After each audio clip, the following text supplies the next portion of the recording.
Ah, les mascottes, vous savez forcément ce que c'est. Les personnages que les marques utilisent pour attirer et fidéliser la clientèle, comme par exemple le géant vert du maïs, ou alors le coq de cornflakes, ou encore ce putain de lapin Nesquik. Ouais, et toi t'as été payé combien pour faire ces placements de produits? Et toi, t'as été payé combien pour sortir ta réplique de fils de pute? 500 €.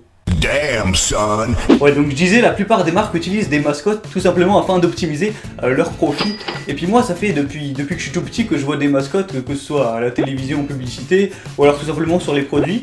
Et du coup, il y en a certaines auxquelles j'ai fini par m'attacher. Et parmi ces mascottes auxquelles je me suis attaché, eh bien certaines ont disparu, que ce soit par un remplacement décidé par la marque ou par un arrêt de production. Et aujourd'hui, je vais vous présenter les meilleures mascottes disparues mais jamais oubliées. Monsieur Malabar.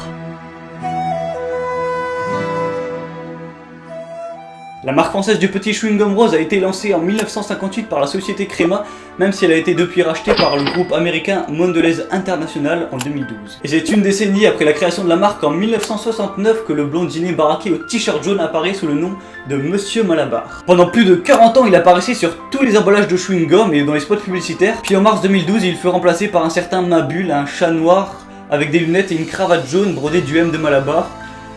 Je trouve ça scandaleux personnellement. Selon la marque, Mabul était plus adapté aux enfants qui est le public visé. C'est donc pour ça que Monsieur Malabar, après une longue carrière, a dû prendre sa retraite. Professeur Witos. Ce cher professeur que j'aurais grandement aimé avoir au collège nous vient de Weetabix Food Company, plus souvent appelée Weetabix, une entreprise anglaise agroalimentaire produisant exclusivement des céréales pour le petit-déj. Enfin quoi que pour le petit déj, moi en général quand je bouffe des céréales c'est plutôt vers 4h du mat avant d'aller me coucher. Au début des années 90, la société lance la marque Witos accompagnée par la mascotte Professeur Witos qu'on aimait tant voir sur nos paquets de céréales. En Angleterre, quelques années après le lancement de la marque, le Professeur Witos est remplacé par une espèce de céréale alpha avec des bras et des jambes, enfin bref, un truc bizarre. En France, la mascotte reste la même, mais en 2006, Weetabix change la recette des céréales en réduisant fortement le sucre. Nos bouillies au chocolat préférés perdent donc grandement de leur saveur et les consommateurs ont petit à petit arrêté d'en acheter. Aujourd'hui, même si officiellement le Professeur Witos et ses Witos n'ont pas disparu, ils sont quasiment introuvables en magasin. La légende raconte qu'on pourrait en trouver dans les magasins Leclerc, mais bon, de toute façon, la recette a changé, le sucre a été réduit et les céréales sont restées dégueulasses. Yoko.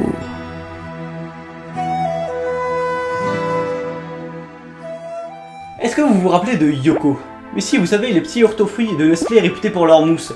La plupart des enfants dans mon école en raffolaient, mais moi j'ai toujours trouvé ça dégueu. C'est petit cœur, ça c'est meilleur. La mascotte du même nom était un petit personnage aux cheveux rouges avec des pics façon Super CM4, et même si j'ai jamais vraiment aimé les yaourts, je l'ai toujours trouvé attachant. En 2004, pour des raisons de concurrence trop frontale avec des produits comme Actimel ou Yop, petit à petit les Yoko disparaissent et à présent, il est impossible de revoir notre petit personnage aux cheveux rouges en rayon. Rodolphe.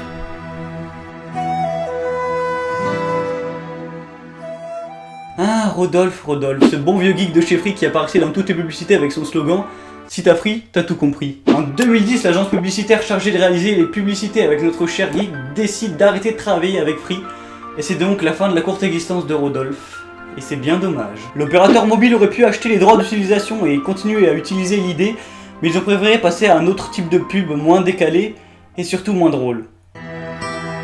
Bouh.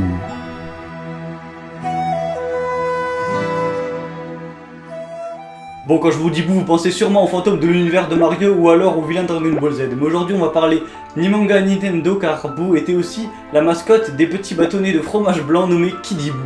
Depuis 2006, ce petit fantôme tout mignon représentait ces espèces de petits louis sous forme de glace qui, même pour moi qui ai horreur du fromage, trouvait ça délicieux. On pouvait même collectionner les bâtonnets de plastique avec des têtes de fantômes différentes à chaque fois. Mais bon, c'est vrai que collectionner les bâtonnets de plastique, niveau collection...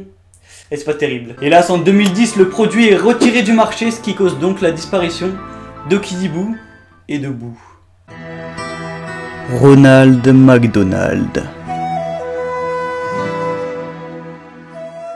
Et on termine avec une des mascottes les plus connues du monde, Ronald McDonald. Inutile de vous présenter McDonald's, hein, à ce niveau-là je pense que tout le monde connaît. Comme vous le savez, Ronald McDonald était un personnage imaginaire déguisé en clown symbolisant la célèbre marque de fast-food.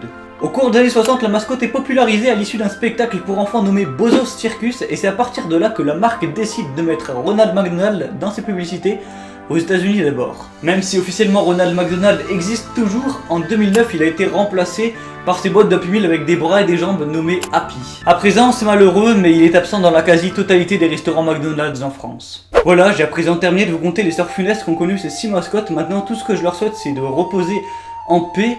Et même si elles ont disparu de la circulation, jamais on ne les oubliera.